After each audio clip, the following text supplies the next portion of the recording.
Trade deal हो तो गई है अमेरिका के साथ, लेकिन ट्रेड डील को लेकर काफी सारी कंट्रोवर्सी खड़ी हो गई है, जिसको लेकर आगे हम इस वीडियो के अंदर बात करेंगे। बट उससे पहले एक बड़ी अपडेट आ रही है अमेरिका की तरफ से, जहां पे अमेरिकन मार्केट्स कल रात को क्रैश कर गए हैं। डाउ जोन्स लगभग 1% तक क्रैश कर गया है एंड नैस्डैक 100 जो है वो ऑलमोस्ट 1.5% तक क्रैश कर गया। डेफिनेटली इतनी बड़ी मार्केट 1% से ज्यादा गिरती है तो उसको क्रैश ही कहते हैं। अब क्रैश कहो, करेक्शन कहो, लेकिन गिरे हैं भरपूर मार्केट्स अमेरिका के। क्यों गिरे हैं अमेरिकन मार्केट्स? अगेन घूम फिर कर बात जो है वो इंटरेस्ट रेट के ऊपर ही आ जाती है। और नैस्डैक 100 क्योंकि बहुत ज्यादा एआई हेवी इंडेक्स है और एआई कंपनीज को तो अभी फंडिंग चाहिए और इंटरेस्ट रेट की बात होगी तो भाई कंपनीज गिरना शुरू कर जाती है। एनवीडिया भी 3% से ज्यादा हमें गिरती हुई दिखी है।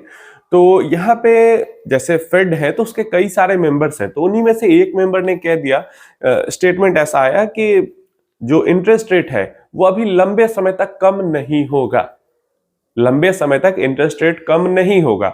और बस यही बात को रीजन बताया जा रहा है जिसके कारण अचानक से अमेरिकन मार्केट्स के अंदर इतनी गिरावट हो गई। वैसे पिछले कुछ दिनों से हम देखें, रीजन कुछ भी हो, लेकिन अमेरिकन मार्केट्स के अंदर वोलेटिलिटी जो है वो बनी हुई है। जैसे रात को गिरावट हुई और आज अगर हम फ्यूचर्स देखते हैं डाउ के तो वो हमें पॉजिटिव में देखने को मिलते हैं। तो डेफिनेटली अमेरिकन मार्केट्स के अंदर में वॉलेटिलिटी बहुत ज्यादा बढ़ी हुई है। और अमेरिकन मार्केट्स के अंदर वॉलेटिलिटी बढ़ी हुई है तो ऐसा नहीं कि इंडियन मार्केट्स बचा रहेगा। नैस्डैक ज्यादा गिरा है तो हमारा आईटी इंडेक्स ज्यादा गिरेगा, आज वो होना ही होना है क्योंकि अच्छी खबर पे रिएक्ट करे ना करे, बुरी खबर पे तो जरूर रिएक्ट करता है।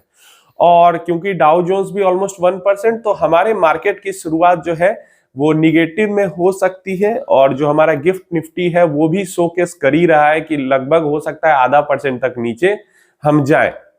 0.2-0.3% के आसपास गिफ्ट निफ्टी, जब मैं ये वीडियो रिकॉर्ड कर रहा था, निगेटिव में देखने को मिल जाता है। तो ये अमेरिका से खबर आ रही है कि माहौल जो है वहां का ठीक नहीं है, वहां पे गड़बड़ी है मार्केट में, तो यहां भी आ सकती है वो गड़बड़ी। अब ट्रेड डील को लेकर क्या सारी खबर आ रही है, वो तो और ज्यादा खतरनाक यहाँ पे खबर आ रही है। सबसे पहले जैसे क्रूड ऑयल को लेकर कहा गया कि ट्रंप ने कहा कि इंडिया ने कहा है कि अब जीरो क्रूड ऑयल जो है वो रसिया से खरीदेंगे, रसिया से बिल्कुल भी क्रूड ऑयल परचेज नहीं करेंगे। ट्रंप ने कह दिया ऐसी बात। इंडिया ने इस पे कोई रिस्पॉन्स नहीं दिया कि क्रूड ऑयल का क्या करना है। और रसिया की तरफ से इस पर लेकर लेकिन जरूर रिस्पॉन्स आया है इस ट्रेड डील के ऊपर कि मॉस्को की तरफ से कहा गया है कि इंडिया ने हमें कुछ नहीं बताया, इंडिया की हमारी कोई बातचीत नहीं हुई है कि क्रूड ऑयल खरीदना है नहीं खरीदना है, क्या करना है। जबकि अमेरिका ने कहा कि अब वो रसिया से ज्यादा crude oil Venezuelan crude oil खरीदेंगे। तो इसको लेकर अमेरिका कुछ और कह रहा है, रूस कुछ और कह रहा है और भारत कुछ कह ही नहीं रहा क्रूड ऑयल के ऊपर। तो एक चीज इसको पॉइंट आउट किया जा रहा है। दूसरा, जो अमेरिका के ट्रेड रिप्रेजेंटेटिव हैं उन्होंने कहा कि अब जो एग्रीकल्चर सेगमेंट है इंडिया का वो खुल चुका है और अमेरिका के अंदर जो फार्मर्स हैं उनके जो प्रोडक्ट्स हैं, एग्रीकल्चरल जो प्रोडक्ट्स हैं अमेरिकन, वो अब इंडियन मार्केट्स के अंदर ही भी बिकेंगे। मतलब एक बहुत बड़ा जो रेड लाइन था जहां पे जिसको क्रॉस नहीं करना था और जिसको लेकर इतने टाइम से मतलब मार्केट में जो डील है वो फंसा हुआ था, अमेरिका कह रहा है कि वो जो एग्रीकल्चर मार्केट है इंडिया का वो ओपन हो चुका है अमेरिका के लिए। इंडिया के तरफ से पीयूष गोयल साहब जी ने जब इंटरव्यू दिया, ब्रीफिंग की, तो वहां पे कहा कि जो सेंसिटिव एग्रीकल्चर है और जो डेयरी है उसको कॉम्प्रोमाइज नहीं किया गया है, उस मार्केट को ओपन नहीं किया गया है। तो एक चीज यहाँ पे जरूर लगती है कि क्या सिर्फ सेंसिटिव एग्रीकल्चर को ओपन नहीं किया गया है, बाकी पार्ट ऑफ एग्रीकल्चर को ओपन कर दिया गया है प्रोडक्ट्स को अमेरिका के लिए, या फिर पूरा एग्रीकल्चर को ओपन नहीं किया गया है। तो ये थोड़ा सा जो पॉइंटर्स है वो अमेरिका के और इंडिया के मिसमैच कर रहे हैं। पूरी तरीके की अंदर की जो बात है कि क्या क्या पॉइंट्स पे डील हुई है, कैसे कैसे डील हुई है, वो चीज अभी नहीं आ रही है जनरल पब्लिक के सामने, ये चीज नहीं आ पाई है अभी तक। तो ये चीज वहां पे परेशानी है। इसके अलावा जो कह रहे हैं अमेरिका की तरफ से कहा जा रहा है कि अब भारत अमेरिकन प्रोडक्ट्स पे 0% टैरिफ चार्ज करेगा, तो इसको लेकर पॉइंटर्स उठ रहे हैं कि भारत जो है वो 18% टैरिफ देगा। लेकिन अमेरिका 0% टैरिफ देगा। तो ऐसा क्यों? तो इसको लेकर पॉइंटर्स उठ रहे हैं और ये सारे जो पॉइंटर्स है वो लीडर ऑफ ऑपोजिशन जो है वो उठा रहे हैं और बिल्कुल सही कर रहे हैं भाई, ऑपोजिशन का तो काम ही है और ये सब वैलिड पॉइंट्स है कि ये सब चीजें हो रही हैं। तो आप जनरल पब्लिक को भी बताइए, जो अपोजिशन वाले हैं उनको भी बताइए कहां कहां किन किन पॉइंट्स पे डील हुई है, कैसे हुई है। ये तो सही है, ये तो जानना सबका हक है भाई, इस देश के नागरिक हैं, टैक्स भरते हैं, तो क्या हो रहा है कैसे हो रहा है सबका जानना हक है। तो लीडर ऑफ ऑपोजिशन जो है उन्होंने यूएस के साथ की ट्रेड डील को और यूरोप के साथ की ट्रेड डील को, दोनों पे ही डिटेल में क्या क्या पॉइंट्स पे डील हुई है, कैसे कैसे, क्या टैरिफ किधर लगेगा, क्या कैसे होगा, इन सब चीज को क्लियर कट बताने के लिए यहाँ पे कहा है। और नहीं करने पे यही चीज जो राहुल गांधी है वो कह रहे हैं कि जो मोदी जी हैं उन्होंने कई जगह पे कॉम्प्रोमाइज किया है और कॉम्प्रोमाइज करके जल्दी जल्दी में इन सब जगह पे इंडिया का जहां पे नुकसान हो रहा है, जैसे डेयरी सेक्टर हो गया, एग्रीकल्चर सेक्टर हो गया, जीएम प्रोडक्ट्स हो गए, तो जहां पे इंडिया को नहीं ओपन करना था मार्केट वहां पे भी ओपन कर दिया है कॉम्प्रोमाइज करके, और उधर 0% टैरिफ, इधर 18% टैरिफ। तो ये सब जो मोदी जी ने किया है वो अपने आप को बचाने के लिए किया है, ऐसा राहुल गांधी जी कह रहे हैं। क्यों, किस चीज से बचाने के लिए किया है? अपने आप को भी और गौतम अडानी जी को भी बचाने के लिए किया है, क्योंकि गौतम अडानी और सागर अडानी के ऊपर अमेरिका के अंदर चल रहा है लीगल केस, जिसको हमने पिछले कुछ वीडियो पहले कवर भी किया था। ब्राइबरी को लेकर लीगल केस चल रहा है कि उन्होंने घूस देकर काम अपना करवाया है। ग्रीन एनर्जी जो कंपनी है अडानी ग्रीन एनर्जी, उसको लेकर ब्राइबरी का केस चल रहा है। इसको लेकर समन वगैरह भी पहले भेजे गए, उसको इंडिया ने रिजेक्ट कर दिया, फिर से कोर्ट से डायरेक्ट समन भेजने के लिए केस चल रहा है। तो पहली चीज तो ये हो जाती है कि अडानी जी को बचाने के लिए, अमेरिका को खुश करने के लिए मोदी जी ने जल्दबाजी में, इतने महीनों से अटके हुए ट्रेड डील को जल्दबाजी में उसका पहला ट्रांस जो है वो कंप्लीट कर लिया। पहली चीज ये राहुल गांधी जी कह रहे हैं।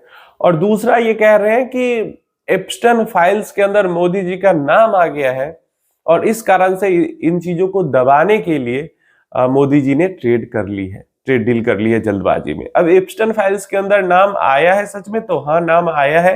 कहा जा रहा है, मतलब नाम कोई क्राइम रिलेटेड नाम नहीं आया है मोदी जी का, बस एक ईमेल में मेंशन है मोदी जी का, ईमेल भेजा गया है किसी को, उसमें मेंशन है मोदी जी का कि मोदी जी इजराइल गए थे और यूएस के इशारों पे डांस कर रहे थे, ऐसा कुछ करके ईमेल है।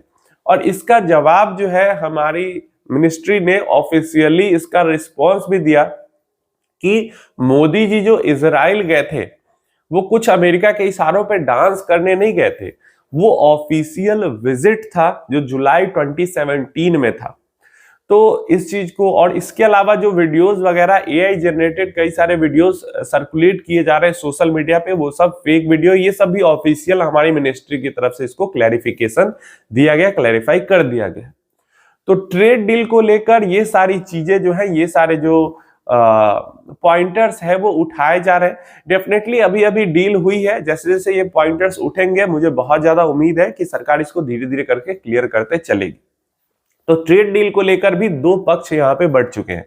एक पक्ष है जो बहुत ज्यादा खुश है, एक पक्ष है जो कि हमेशा ही होता है ना, जो कि इल्जाम लगा रहा है कुछ चीजों को लेकर। अब देखिए, ये भी बात सही है कि हम जब दुनिया की सबसे बड़ी इकोनॉमी, दुनिया की सबसे पावरफुल कंट्री के साथ अगर डील कुछ कर रहे हैं, तो देखिए भाई, थोड़ा बहुत तो कॉम्प्रोमाइज करना पड़ेगा। और अगर कॉम्प्रोमाइज नहीं करते तो 50% टैरिफ देते। 50% टैरिफ हम दे रहे थे ना, 50% से घट के कम से कम 18% पे तो टैरिफ आया। तो जिन बिजनेसमैन को राहत मिली है उनसे पूछो क्या हालत है, मतलब वो ज्यादा बेटर समझा पाएंगे ना। हमें तो ना नुकसान हो रहा है ना फायदा हो रहा है, उससे नुकसान तो हो ही रहा है लेकिन फायदा तो कुछ हो नहीं रहा। और जब टैरिफ ज्यादा था तो नुकसान, क्योंकि ओवरऑल इकोनॉमी को नुकसान होगा तो हमें भी नुकसान होगा। लेकिन जब 50% से टैरिफ घट के 25% पे आया तो बहुत सारे सेक्टर्स को राहत मिली, बहुत सारे बिजनेसेस को राहत मिली, हमारे इकोनॉमी को सपोर्ट मिलेगा। तो अगर हम इतनी पावरफुल कंट्री, इतनी पावरफुल इकोनॉमी के साथ डील कर रहे हैं, एक तो किसी भी पावरफुल नहीं भी हो, नॉर्मली भी दो कंट्री अगर डील करते हैं तो दोनों तरफ से कुछ ना कुछ ऊपर नीचे होके ही डील होती है, नहीं तो फिर डील हो ही नहीं पाएगी। और ऐसे में जब हम अमेरिका के साथ कर रहे हैं तो और थोड़ा सा कॉम्प्रोमाइज हो जाता है, बढ़ जाता है। तो ये कोई मुझे नहीं लगता कि बहुत ज्यादा गलत है।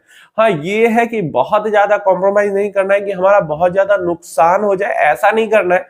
दोनों तरफ से थोड़ा बहुत ऊंच नीच 19-20 करके काम हमारा आगे बढ़ाना है। हमारी इकोनॉमी जो ग्रो कर रही है उस ग्रोथ रेट को मेंटेन करना है या फिर ग्रोथ रेट को बढ़ाना है, वो खराब नहीं होना चाहिए। तो ठीक है, जैसे डील्स को लेकर अपडेट आएंगे यूरोपियन यूनियन वाली भी और यूएस वाली भी, मैं डेफिनेटली उनके ऊपर अपडेट दूंगा। यूरोपियन यूनियन का तो अभी बहुत लंबा चलने वाला है, क्योंकि अलग अलग कंट्रीज के अलग अलग पार्लियामेंट में सब डील पास होगी, साइन होगी, तो वहां पे क्योंकि बहुत सारी कंट्रीज है तो समय लगेगा। यूएस को लेकर अपडेट जल्दी जल्दी जरूर उम्मीद है आ जाएंगी। आप अपनी राय इन सारी चीजों के बारे में जरूर बताना, क्या लगता है, क्या इंडिया ने बहुत ज्यादा कॉम्प्रोमाइज किया है या क्या हुआ है, कमेंट बॉक्स में जरूर बताना।